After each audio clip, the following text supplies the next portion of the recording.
Assalamualaikum warahmatullahi wabarakatuh. Selamat pagi anak ibu semua. Hari ini kita kembali belajar di kelas PUPB.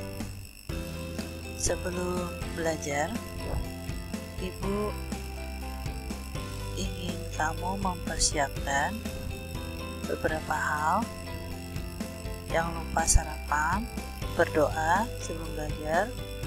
Jangan lupa mengisi absen kehadiran, kemudian aktifkan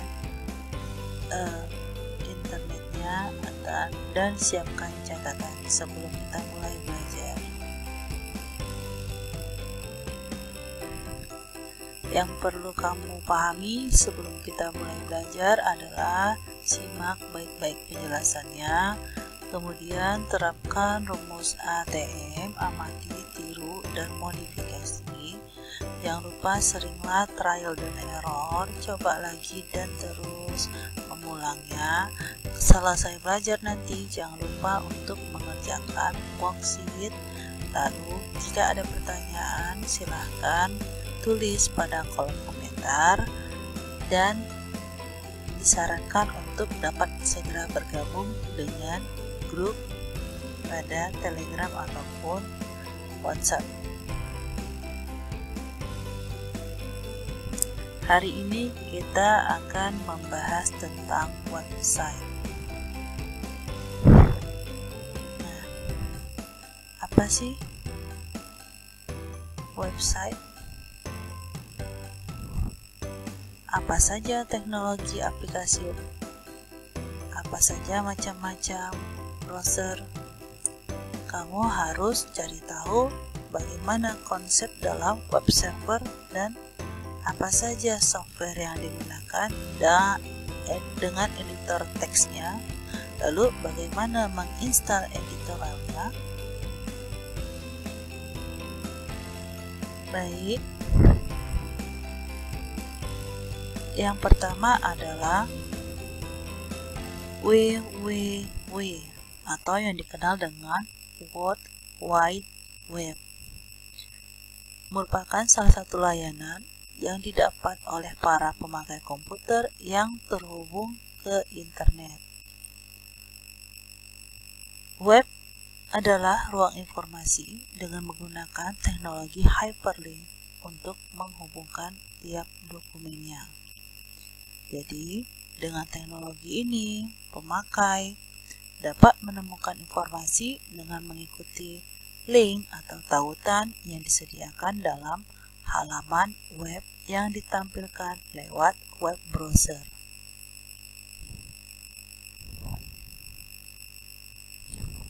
Bagaimana dengan cara kerjanya? Nah, informasi akan disimpan dalam dokumen yang disebut dengan web page. Lalu web page ini menyimpan di dalam komputer yang disebut dengan web server. Komputer akan mengakses web page itu sebagai klien. Lalu, web klien akan menampilkan web page-nya dengan menggunakan web browser. Yang kedua, HTTP, yang dikenal dengan Hypertext Transfer Protocol, merupakan protokol yang digunakan untuk mentransfer dokumen dalam website atau www. HTTP ini mengatur aksi yang akan diformat atau dikirimkan dari server ke klien. Lalu akan mengatur juga apa yang akan dilakukan oleh web server dan juga web browser atas respon yang diberikan oleh user.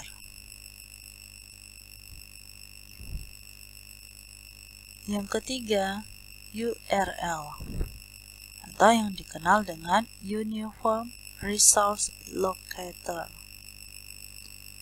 Ini merupakan alamat dari sebuah sumber yang dapat diakses dalam internet. bisa terdiri dari 3 bagian. Yang pertama yaitu protokol, kemudian alamat server, lalu file path ataupun nama dari filenya. Contoh, jika ada URL dengan alamat http://www.google.com, berarti adalah HTTP-nya merupakan protokol, Google merupakan alamatnya. Jika ada folder di dalam URL-nya, berarti merupakan tempat penyimpanan folder atau filenya.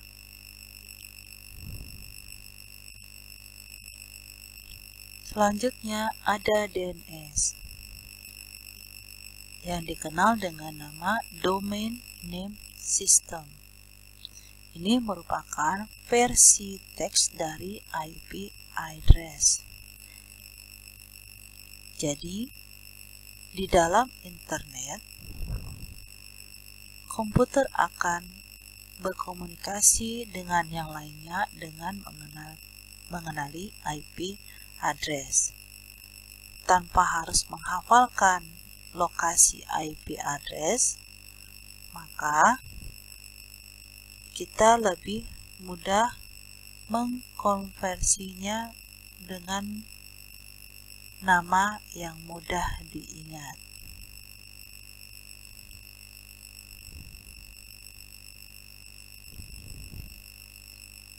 Kemudian kita akan mengenal jenis website berdasarkan sifatnya. Ada 2, yaitu statis dengan dinamis. Perbedaannya apa? Kalau statis dibuat menggunakan client-side scripting, update-nya manual, dan perubahannya juga dilakukan dengan manual. Sedangkan dinamis dibentuk menggunakan aplikasi tambahan atau server-side scripting. Mempunyai data yang dapat diupdate tanpa harus mengubah script. Cukup dengan mengubah data yang ada di dalam database.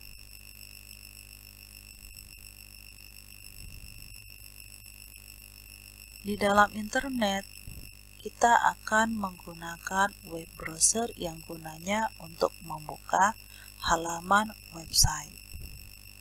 Jadi, fungsi dari web browser adalah untuk membuka halaman website sehingga pengguna dapat langsung mengakses halaman dimanapun data digunakan. Jika menggunakan search engine atau pencarian, maka akan mendapatkan alamat sesuai dengan kata kunci yang dimasukkan. Contohnya ada beberapa seperti Google Chrome, Mozilla Firefox, Internet Explorer, Opera, UC Browser, Safari, dan lain sebagainya yang memiliki kelebihan dan kekurangan yang berbeda.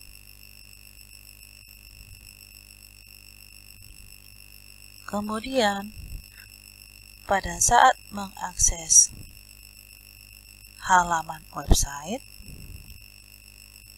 kita menggunakan perangkat lunak ataupun software, yaitu web server yang berfungsi dalam memberikan layanan berupa data. Berfungsi untuk menerima permintaan dari klien yang menggunakan web browser, lalu mengirim responnya dalam bentuk halaman yang dikenal dengan HTML. Fungsinya, yang pertama, membersihkan cache yang terdapat pada penyimpanan, melakukan pemeriksaan atau security system berdasarkan request klien, kemudian menyediakan data atau permintaan yang dapat menjamin keamanan sistem berjalan dengan lancar.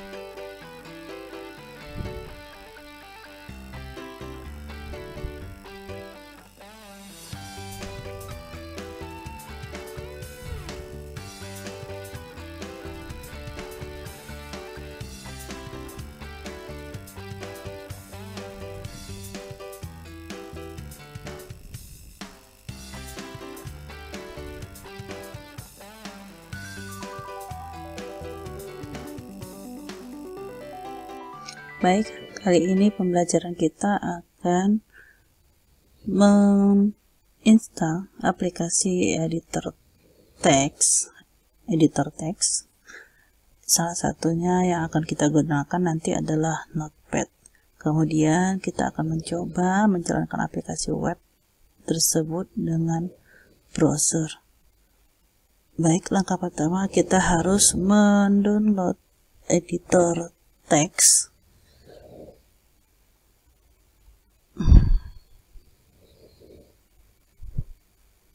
Notepad++. Nah, di sini ada web langsung untuk Notepad++. Silahkan dipilih yang sesuai dengan kebutuhan perangkat yang sedang kamu gunakan.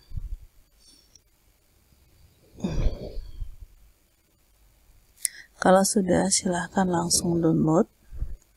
Untuk hasilnya nanti kamu bisa lihat di bagian download ya. Nanti di bagian download kamu lihat hasilnya. Kalau sudah, ini sudah di download, langsung cari di bagian downloads. Nah, di sini sudah ada yang sudah terdownload ya. Langsung klik install ya. Ibu menggunakan yang installer 64 bit versi ke-8. Langsung klik yes. Ikuti langkah-langkah penginstalan dengan mengklik next, kemudian agree, next.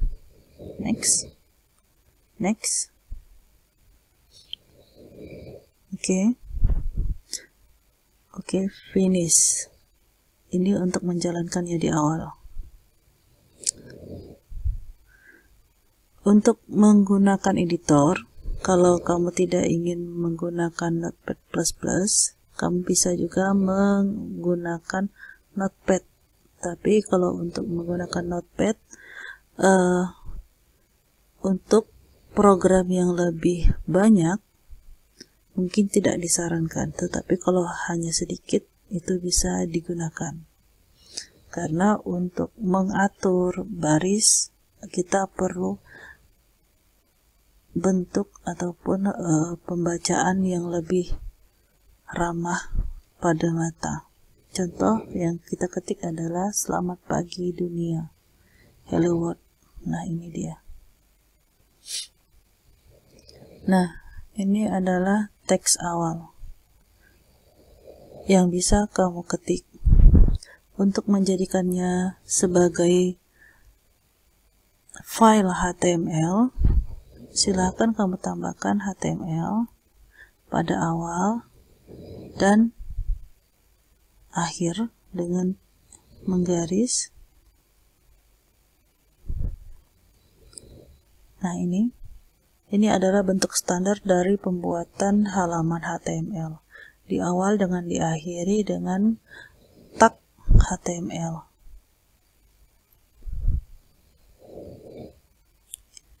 Oke. Kemudian simpan sebagai file HTML. Nah, ini yang penting ya. Bentuk penyimpanannya harus HTML ataupun HTM. Sini kita buat contoh. Titik HTML. Bisa langsung diketik seperti itu ya.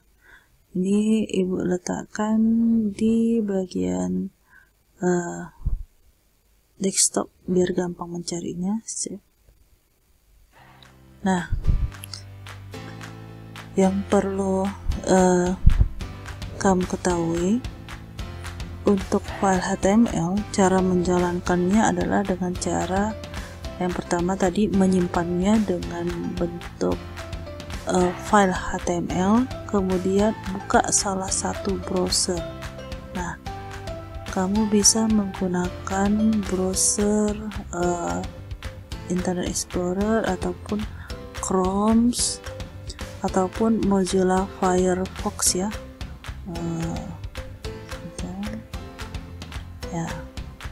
Chrome ataupun Mozilla Firefox. Baik, kita jalankan dengan mengklik tadi udah ada di desktop yang sudah tersimpan. Oke, ini sudah tersimpan. Baik,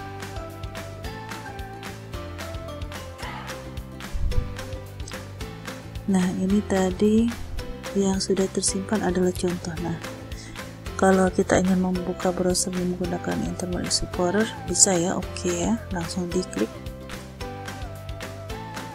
Nah, ini sudah bisa diakses sebagai sebuah halaman HTML. Kalau ingin merubah ataupun mengganti browsernya, itu bisa dilakukan dengan cara mencari file dalam editor, kemudian klik kanan pada file. Ini contoh, klik kanan pada filenya, pilih browser yang kamu inginkan atau open with ya. Open with, kemudian choose another application. Nanti kamu bisa memilih default untuk menjalankan HTML yang kamu inginkan. Nah, sekian untuk penjelasan dalam penggunaan web browser dan penginstalan text editor hari ini.